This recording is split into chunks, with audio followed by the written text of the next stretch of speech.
swastias tu oma wiknamas tu namo sida.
Every 210 days, thousands of people from villages all over South Bali converge on the tiny island of Serangan to attend the 3-day temple rites held at Pura Sakenan.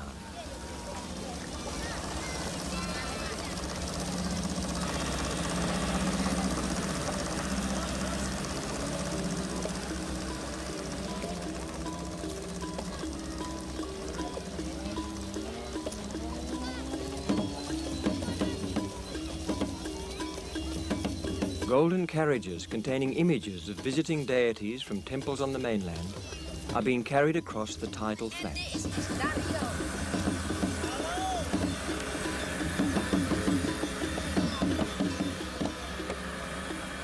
The Balinese display a strong sense of community cooperation and collective responsibility in their adherence to ancestral traditions.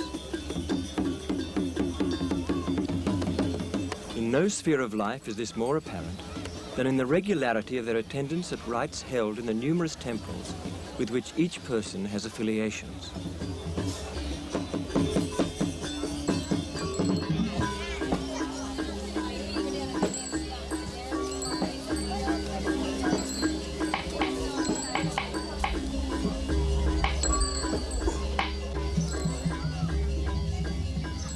The protective barong, referred to in historical mythology as Sang Kalagade, manifests the animalistic qualities of the forces against which it is pitted in dance drama.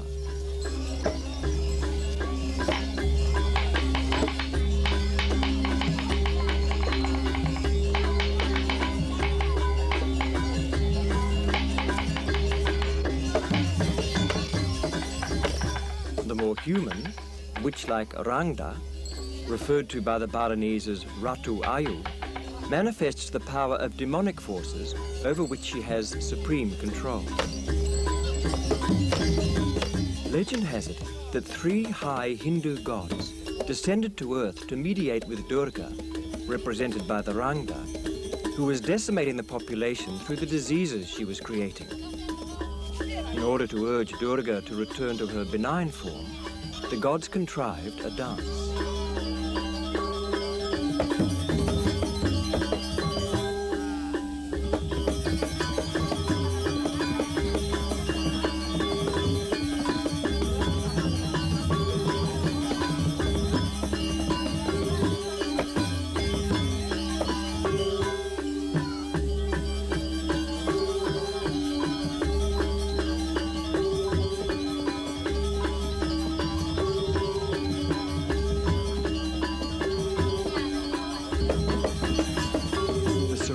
White masks represent the watery elements of the human body.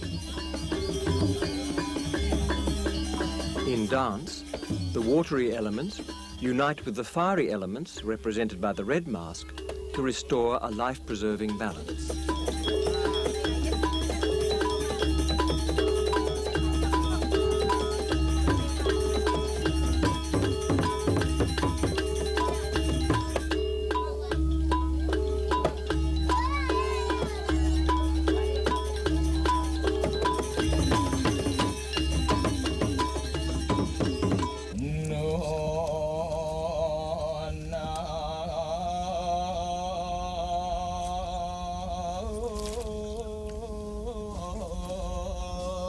Temple priests, distinguishable by their white robes and headcloths, are able to interact intimately with powers aroused in ritual.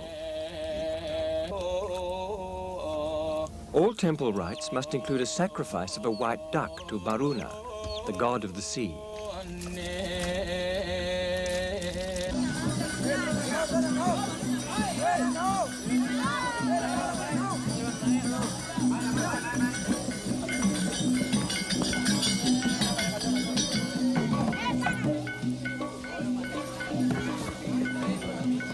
These gigantic male and female deity figures recall a giant black king known as Sri Aji Mayadanawa, who ruled Bali in legendary times.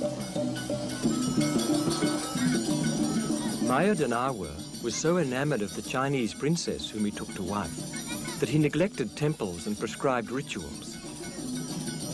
When the gods refused to cure his wife of a deadly illness, he became even more remiss in the execution of his ritual responsibilities. Crops failed and disease raged. Bali became desolate.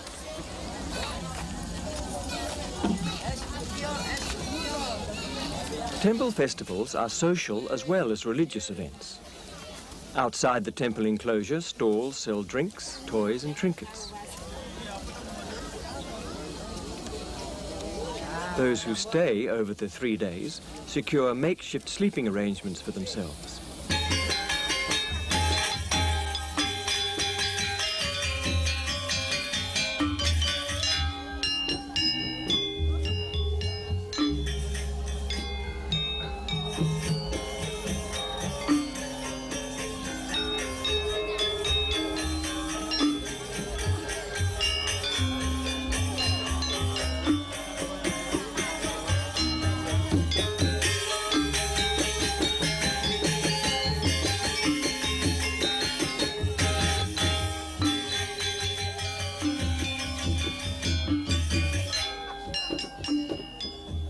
In an offering in the form of dance, temple priests and priestesses pay homage to the deities of each direction, as well as to the great fanged king, the god of cholera, whose abode is on a nearby island.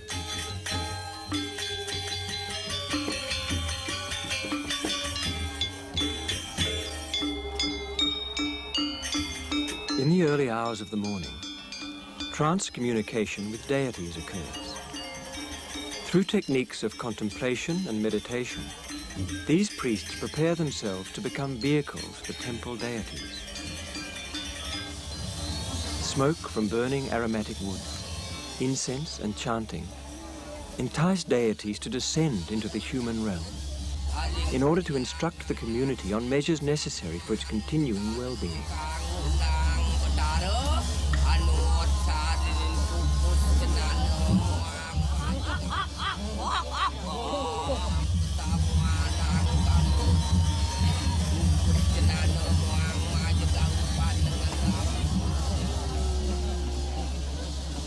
Sobbing, laughter and writhing are signs of the arrival of the possessing spirits.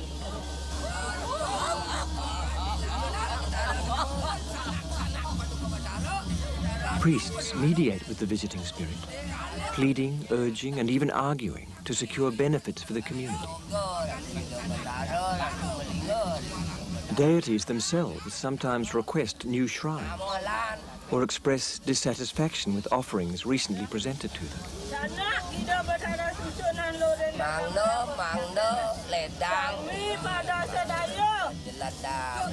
The trance utterances of these priests will be heeded.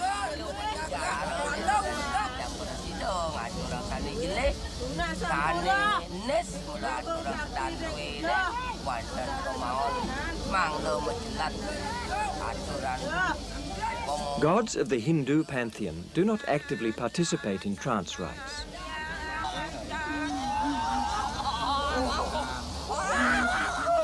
Those spirits which enter masks, priest mediums and shrines are local deities, as they are more involved in the mundane lives of ordinary people.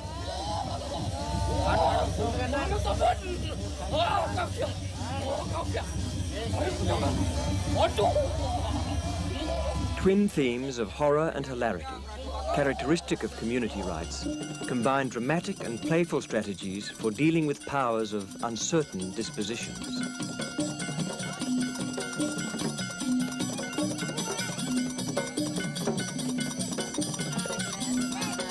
To conclude communications with the supernatural, the sacred giant puppets sing rhymes in dialogue and enact a comic flirtation.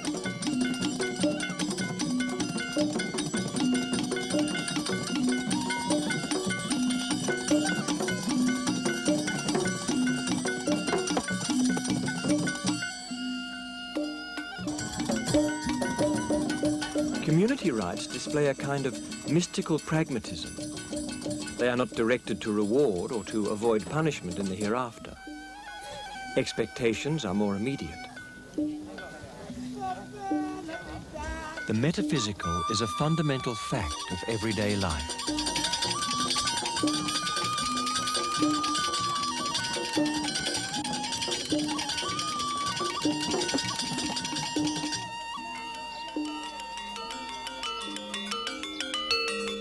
The pictorial calendar, based on the coincidence of the 7- and 5-day weeks, depicts 35 periods or constellations with associated divine and demonic influences.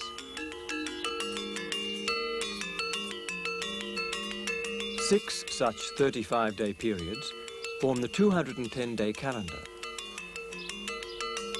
These conjunctions determine the appropriate timing of such events as cremations.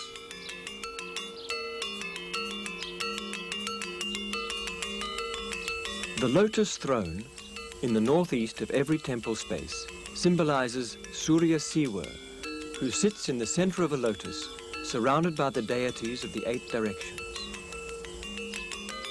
Surya, the sun god, has become fused with the Hindu deity Siwa as a manifestation of all opposing forces in the realms of divinity, humanity, and nature. This godhead, who amongst other names is often referred to as Sangyang Widiwasur or Atintya, is the supreme manifestation of all other deities and has now assumed the greatest importance. Hindu deities also have terrifying powers of transformation in which they display their wrathful aspects. Patara Kala, the god of catastrophe, is regarded as the originator of disasters in the human world. Balinese religion is only broadly Hindu. Shaivite and Buddhist tantric cults merged and then fused with indigenous elements. The power which creates chaos can also reverse it. Dangerous, malevolent powers can be controlled by more fearsome ones. Such an example is the demure Uma, the wife of Siwa, who is also the awesome Durga, the goddess of death. Rangda Durga statues are commonly found in death temples.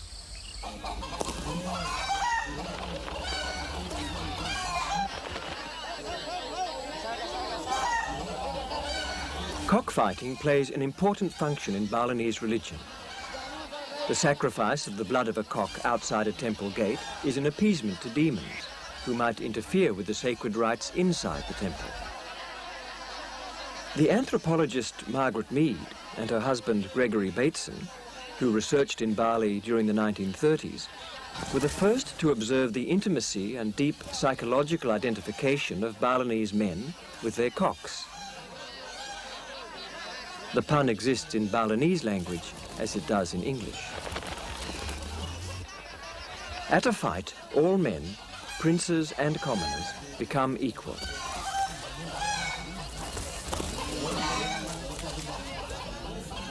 Like other peoples of Southeast Asia and Polynesia, the Balinese have a passion for cockfighting.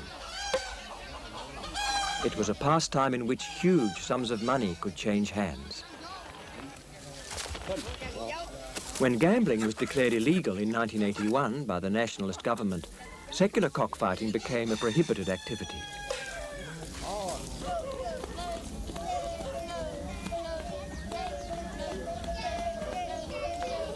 The Balinese have no objective descriptions of space. Mountains, seashores, ravines, and unusual features of the landscape are different and extraordinary. Ordinary mortals do not choose to live close to places perceived as inhabited by supernatural forces. At such places of supposed power, temples are erected for the nearby communities to gain favor and avert possible disaster.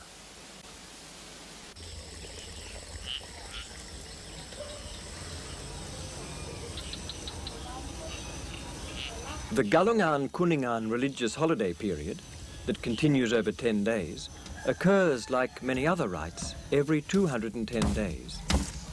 It begins in the dangerous week of Dungulan, one of the 30 7-day weeks of the Balinese calendar. Plaited palm leaf ornamentations and decorated bamboo poles are made to be erected outside all house compounds. Ratu Betara Tijang Aturan Banten Galungan Manggaledang Betara. More elaborate constructions adorn the gates of compounds in which a couple live who've been married during the previous 210-day period. The decorated poles are believed to alert the family deities to their correct abodes in the shrines of each house temple.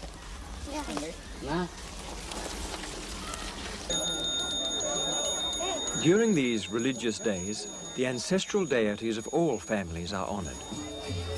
On the night before Galungan, the royal family of Permachutan in Denpasar gather outside their clan temple to honor their revered ancestors.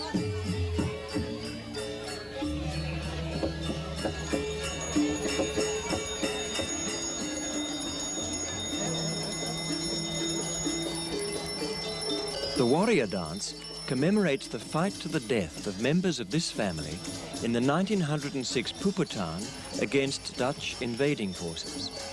Only one member, a young boy, survived.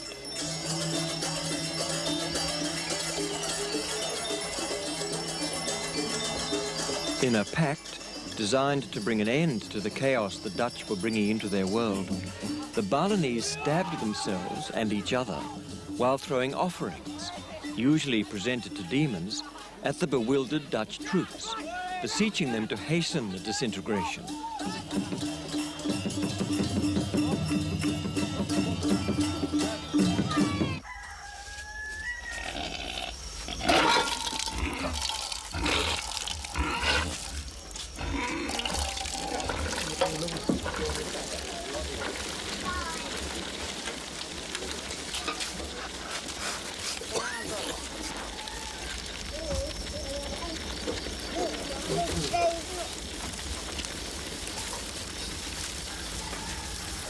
Galungan is a time of feasting. Pork is a favored delicacy. The slaughter and preparation of feast food takes place in the early hours before dawn.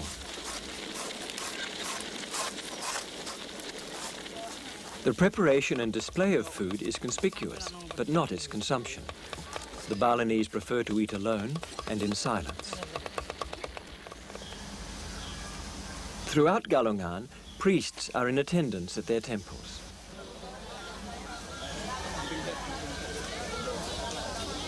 The village streets are busy as women take offerings to temples with which their family group have associations. For those with uncremated relatives, it is essential to visit the graveyard and the temple of the dead. The spirits of the deceased should not be neglected.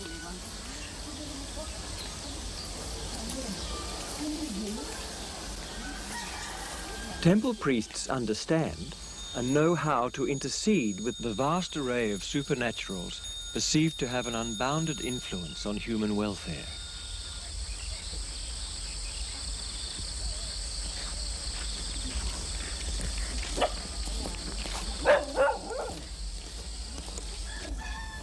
Friends and relatives take offerings to those recently married for blessings on their well-being and fertility.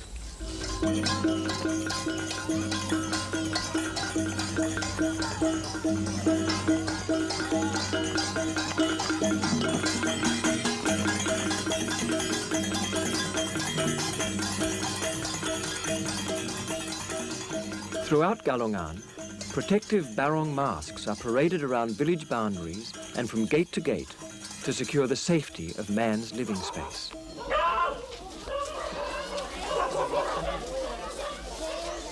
Balinese religion is interwoven with everyday life and community concerns.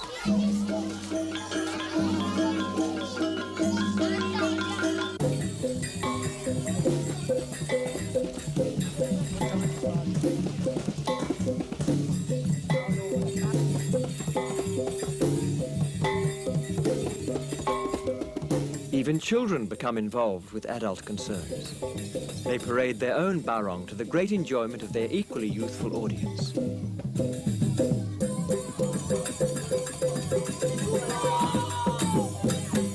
The performance includes a dramatization of a morality folk tale about a greedy character called Chupak.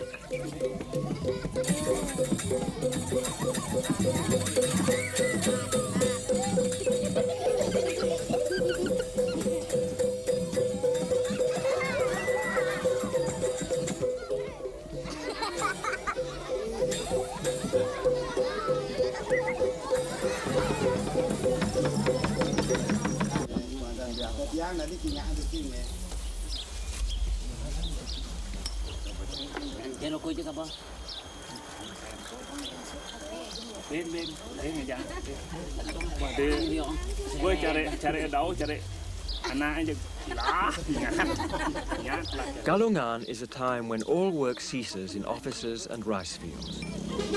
The streets are busy with holiday makers in their new clothes, which they've refrained from wearing until this holiday occasion.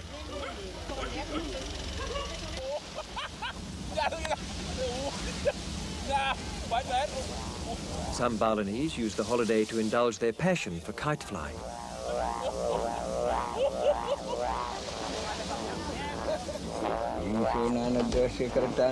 Hanya mutin pun si jabang bayi menawi atmani pun anti-anti ring pinggiring samudera ring selaudani enak kuliah kena ring ragawalonan si jabang bayi. A mandala offering specifically denotes the day Kunungan, which ends this 10-day ritual period. Led by a village priest, the very young participate in an activity directed to their future health and good fortune.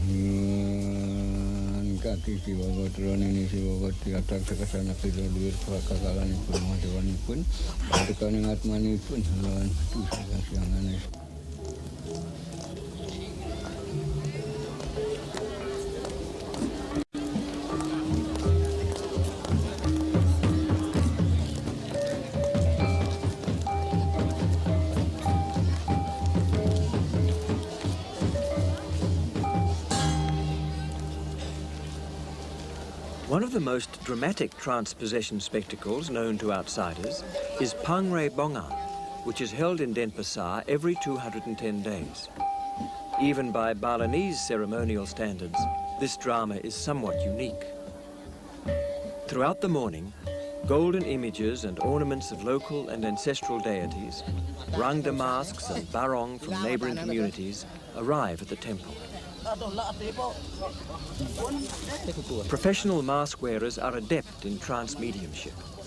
They are being led through a procedure of holy water ablution, mantra, chanting and smoking with incense, intended to induce the spirit of Rangda Durga to enter the masks. These measures also fortify the wearers of the masks to withstand the dangerous spiritual bombardment to which they are subjected during trance. A combination of factors seem to actually trigger the trance state: a barragement of the senses, the cumulative mounting of excitation and tension, the highly charged emotional and mystically loaded atmosphere, and the tone and rhythm of the gamelan.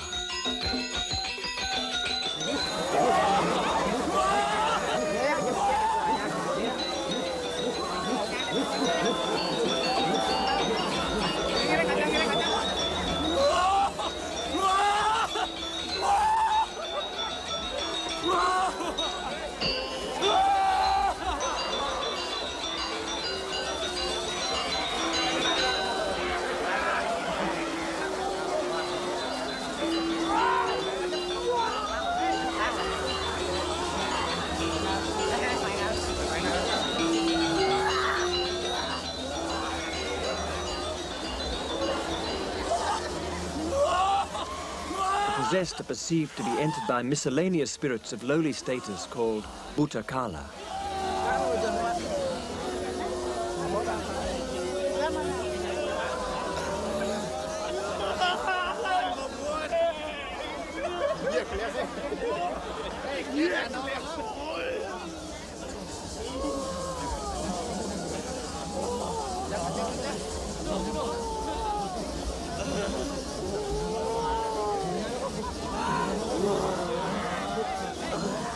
Occasionally, temple officials supervising the frenzied possession themselves go into trance.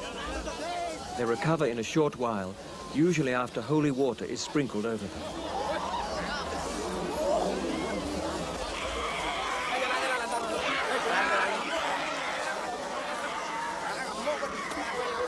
Outside the inner court of the temple, cockfights have provided the necessary spilling of blood to dissuade other manifest powers from interfering with the successful completion of the religious task in hand.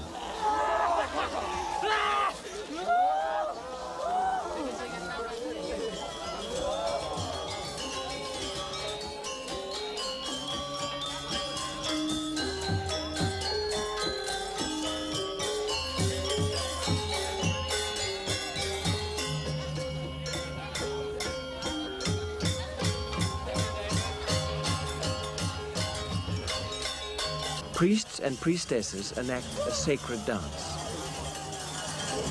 Others, dressed in the black and white poleng cloth, stab themselves with the sacred kris.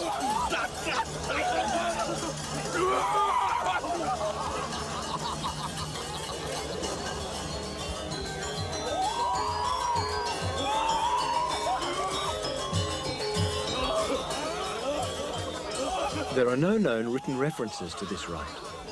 Opinions on its origin and meaning vary. One states that it is a ritual circumambulation to reactivate the powers of the Rangda masks.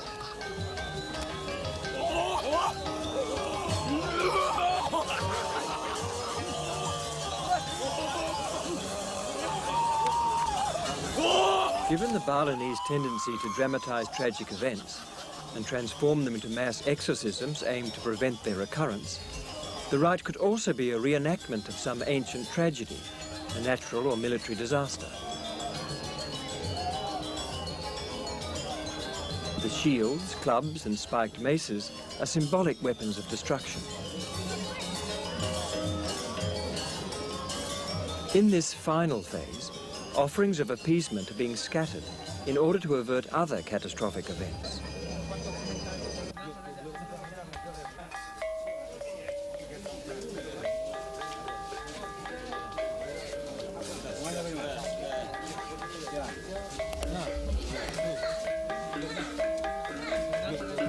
Jalan mal wancang. Betul nana. Bang, mari.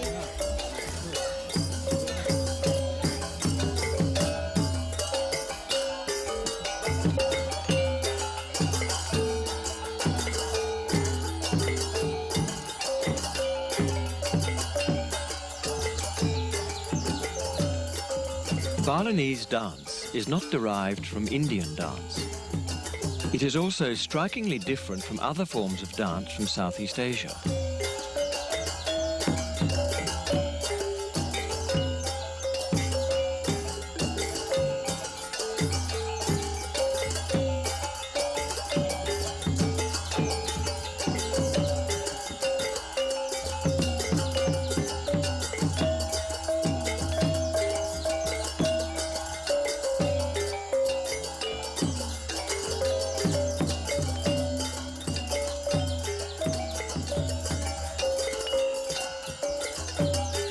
It has been observed by various scholars who've researched in Bali that a climax, or rounded ending, is not essential to the Balinese sense of completeness, either in theatrical performance, sacred dance, or social relationships.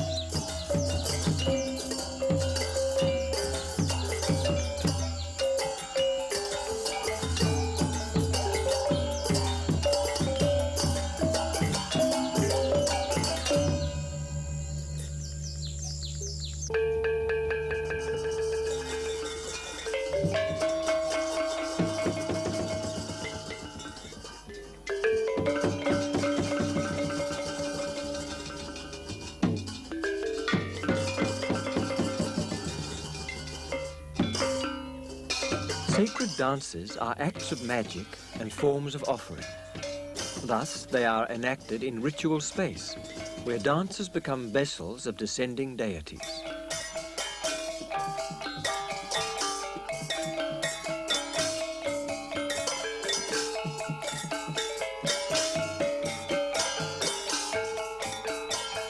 The dancers adopt the basic rigid and stiff posture and gait typical of all the ancient male warrior-orientated dances.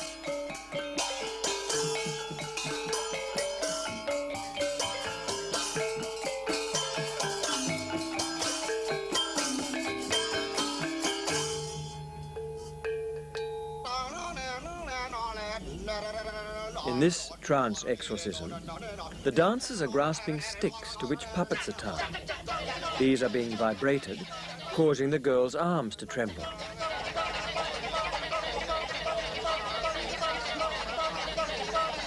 Several forms of trance possession occur among the Balinese.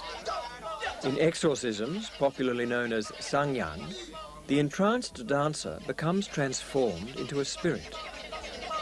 The almost spasmodic attempts to dance and the irritability the entranced girls display is characteristic. It may be that the apparent celebration of the demonic conceals a nightmare while encapsulating a solution.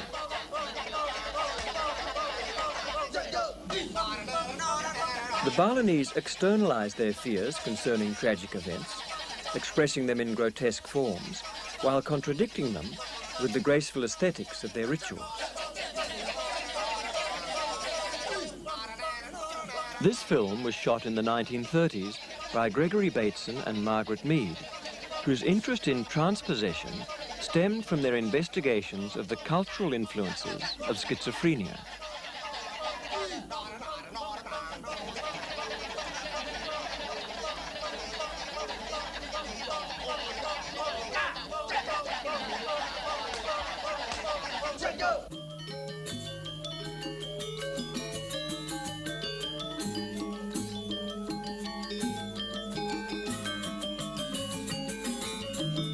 In a more densely habitated village, a sacred dance is performed by two young girls. It is claimed they've never been taught to dance.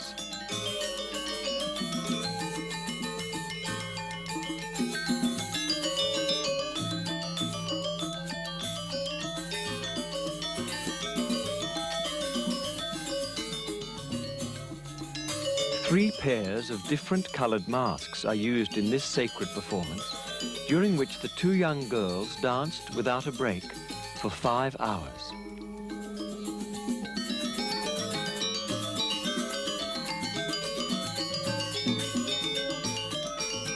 Perhaps the young girl dancers are seen by the assembled temple community as the seductive and beautiful nymphs sent to earth by the Hindu gods to awaken Arjuna from his meditation on a mountainside. The demon king, Daitya Watakawacha, had tricked the great god Siwa into giving him the boon of invincibility in battle against gods, demigods, and other demons. In desperation at the chaos being caused by the great demon king, the gods decided to test the magical and physical power of the mortal Arjuna by tempting him with the wiles and beauty of the angels. After the failure of the heavenly nymphs to rouse him from his meditation, the gods knew that with Arjuna they had the means to defeat the demon king, who was threatening both heaven and earth with his evil ways and demonic powers.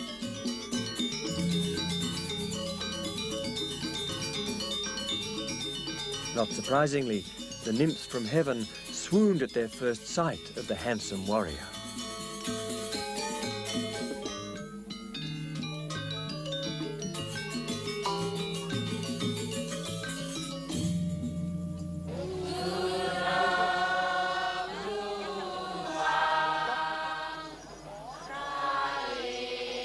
In certain parts of Bali, one still finds forms of trance exorcism in which people transform into animals and even objects. In this trance, trembling begins in the hand, to which a pot lid and small bells are attached. Eventually, the man in trance's whole body shows signs of the presence of the spirit as he twists, knocks and bangs against whatever obstacles he encounters.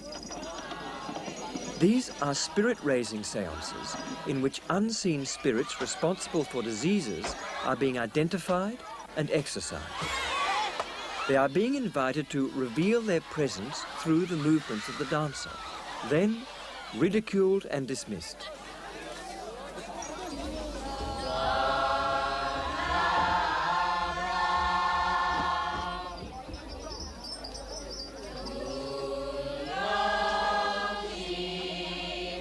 When transformed into the spirit of a monkey, the dancer engages in the kind of hyperactive behavior characteristic of a monkey.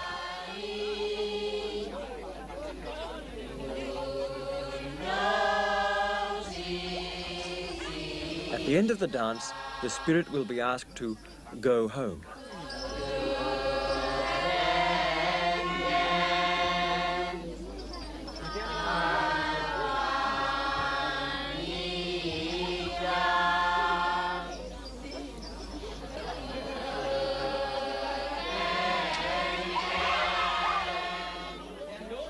Local people confirmed that these dances were very old and magically dangerous.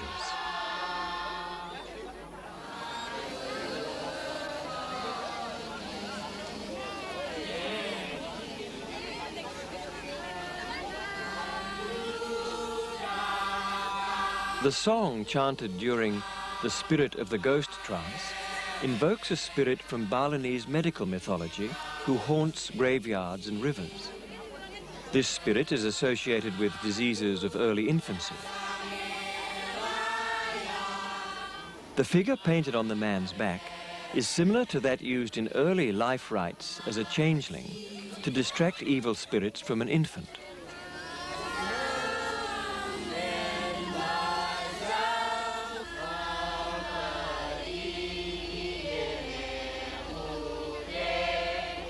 The rigidity, abnormal posturing, squatting and stupor acted out in this dance has led Western observers to describe it as the most eerie of all.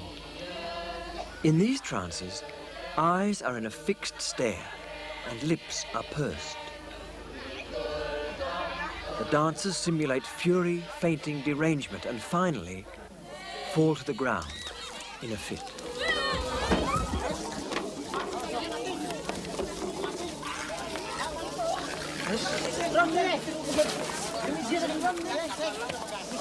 For the Balinese, exorcism is a means of restoring balance, rather than of annihilating demons.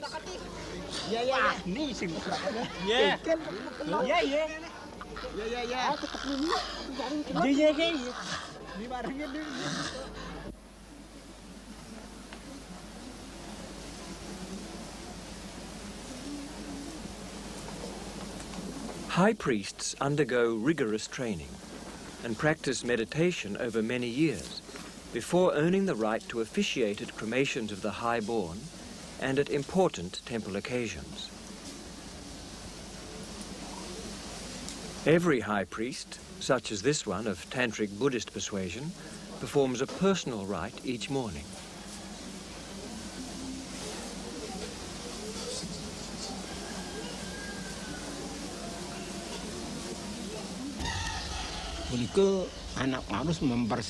As a high priest, I must every morning purify my physical body before I commence the worship, which will connect my spiritual body with the Supreme Deity through symbolic gestures of my hands and the utterance of sacred syllables.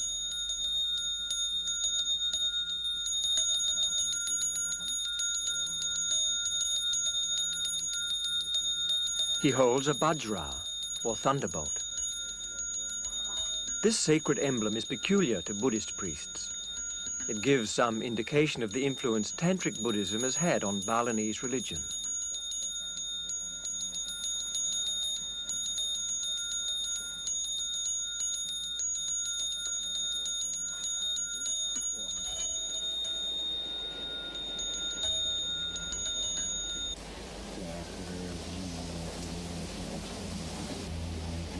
During his personal rituals, the high priest creates holy water for the use of those who require it. The holy water that I make can be used as offerings to the deities to appease demons and for the benefit of mankind.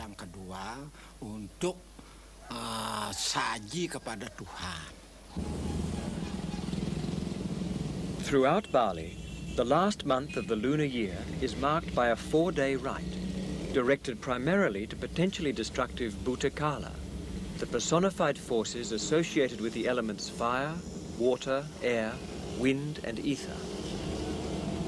Masks and other sacred implements held in temples are paraded to the sea for reactivation.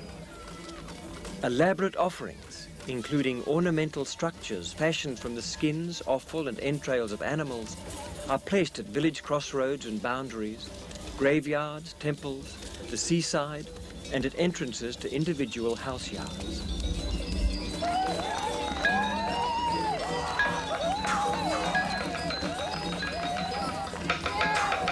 The night of the new moon culminates with noisy, frenzied activity designed to scare away any demonic forces.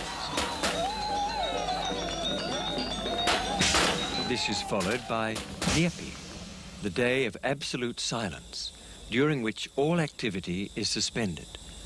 Fire, light, noise and movement are prohibited. For 24 hours, no one makes a sound.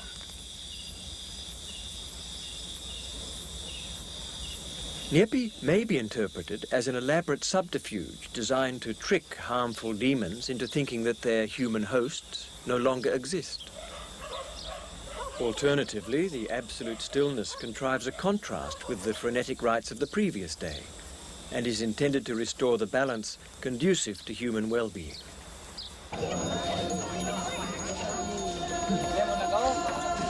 Ancient palm leaf texts advise that once every 100 years, according to the lunar calendar, a great exorcistic ritual should be held.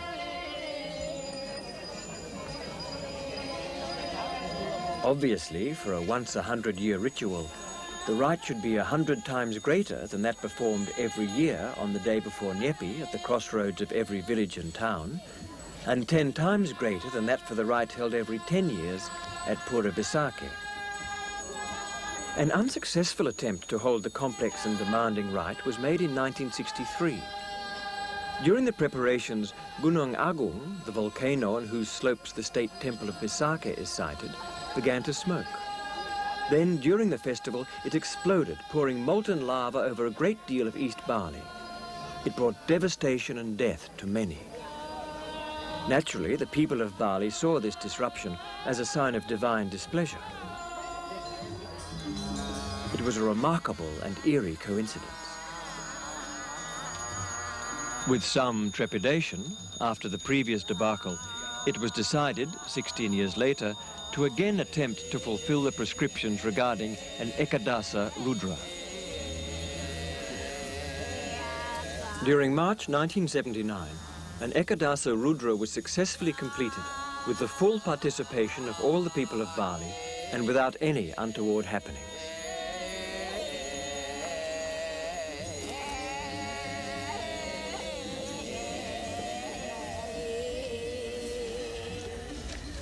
A ritual of such magnitude required weeks of freely contributed labor by many willing helpers. The women worked in the temple kitchen, concentrating on the making of colored rice flour cakes and woven leaf images for the offerings to the gods and demons, both deities and interfering spirits being equally important at this time.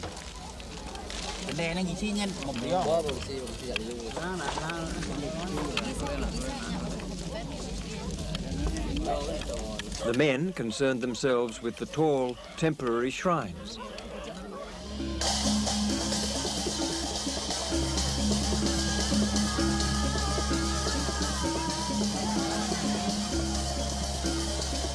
Four days before the great exorcistic ritual was held, the gods of Besake departed for the sea.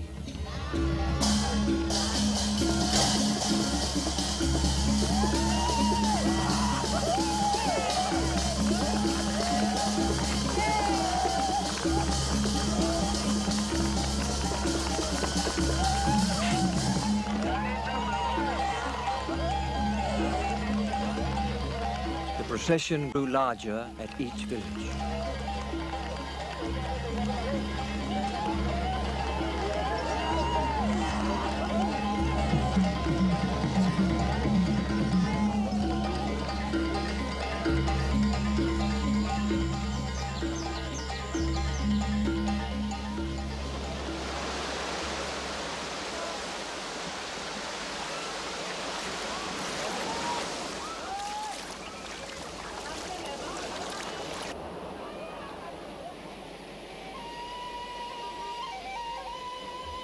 At the same time as the procession headed for the beach at Klotok, another group bearing offerings, including a live buffalo and goat, climbed the 3,000 meters to the top of Gunung Agung. There they threw the live animals into the smoldering crater.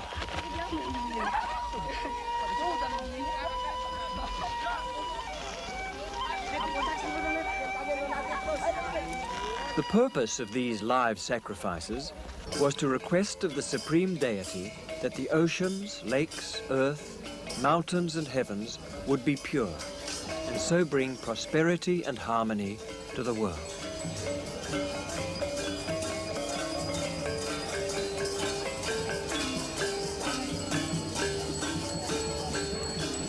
The gods of Besake then returned to their abode in the temple. At the gates of the state temple, they were received by offerings, including a skinned buffalo laid out before the temple steps. A high priest performed a small welcoming ritual, and the gods, one by one, were carried across the buffalo and back into their temple.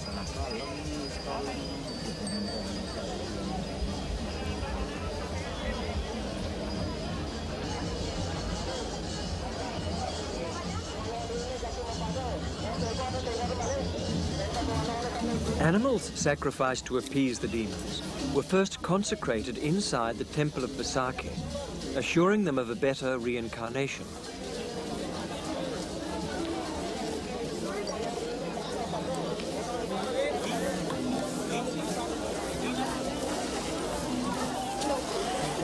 Then they were brought down the main temple steps and paraded 3 times around the massive temple complex.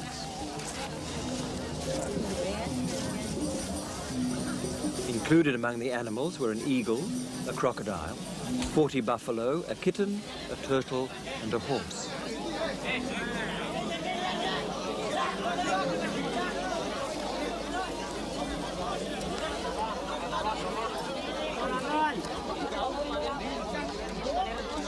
The consecrated animals were killed by a priest in trance, using a sacrificial knife.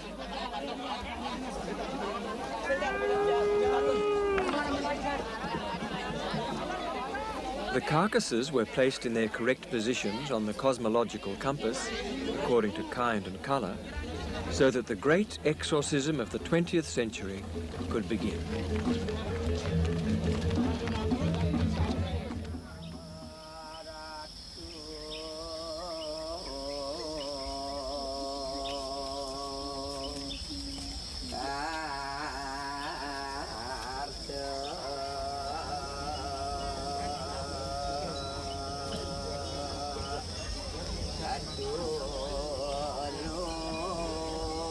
Ekadasa Rudra is a great expiatory sacrifice for the 11 Rudras.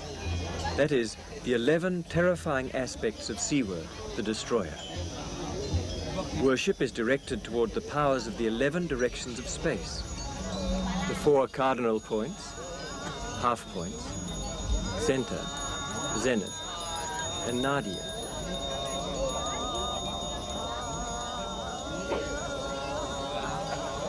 Mass prayers were orchestrated by 23 high priests, who in unison exploited their accumulated powers.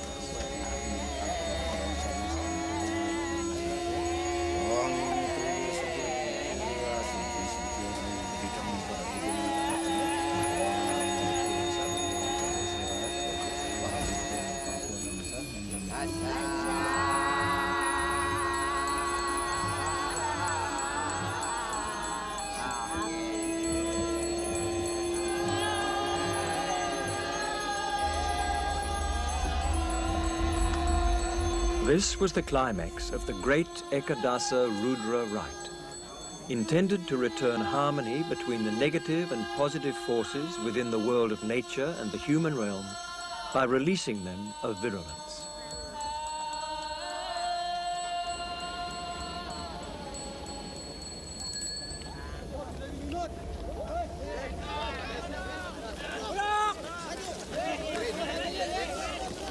People from 3 neighboring villages, represented by the red, yellow and white of their standards and costumes, arrive from a temple site high on a hill above the sea, where they've passed the night. They carry shrines, in which reside their village deities.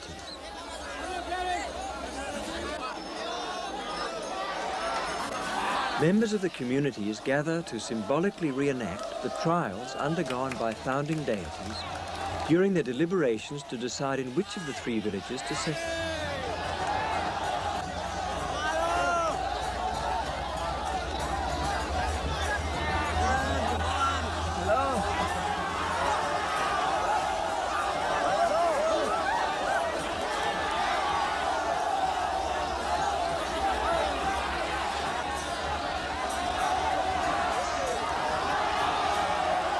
Representatives from 2 of the villages, the red and the white, bearing the stretchers in which reside their local deities, stage a trance dramatization called Prang Dewa, a battle of the deities, commemorating and thus reconfirming the founding of their villages.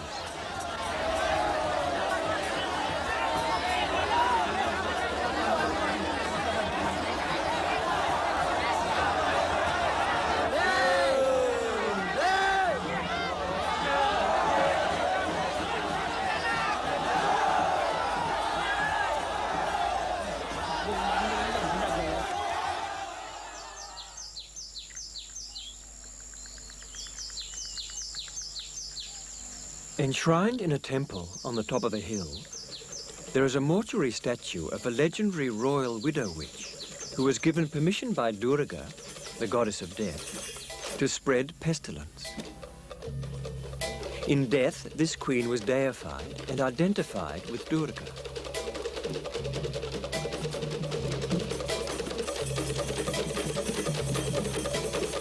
With the characteristic fluidity of historical myth, the widow witch Rangda came to symbolize the goddess of death herself.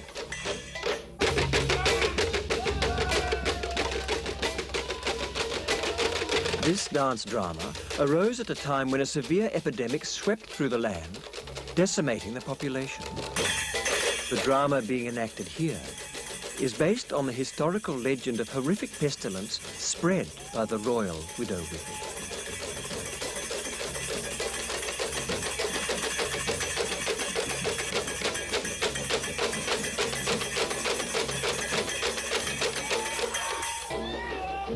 As the legend goes, Durga consented to the request of Rangda, the widow queen, to spread plague throughout the land.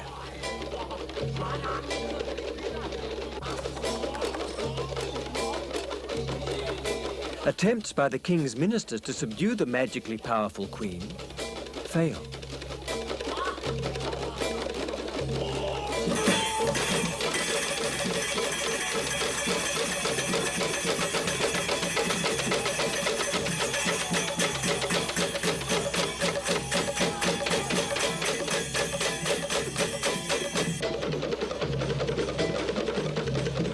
Eventually, Mpu Brada, an adept in tantric meditation and a denizen of the cremation ground, here identified with the Barong, succeeded in diffusing the witch's power through exorcism.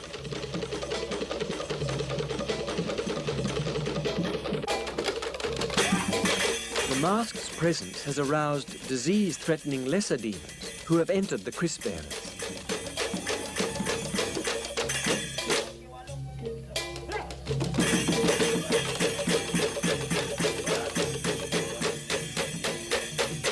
Trance pandemonium indicates that all is safe and testifies to the success of the ritual.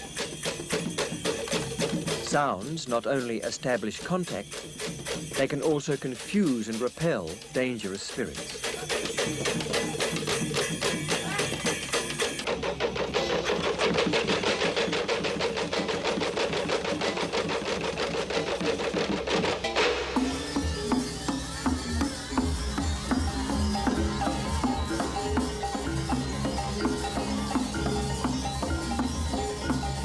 Balinese display a strong preference for things being active and noisy. Temples thronged with people, crowded with offerings and busy with musical dance drums.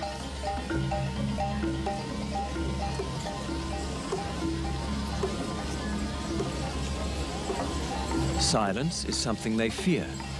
Deserted streets, empty temples and fields without people are associated with times of devastating epidemics. It used to be the duty of the ruling princes to mount the great rituals crucial to the harmonious relations between man, nature, and the supernatural.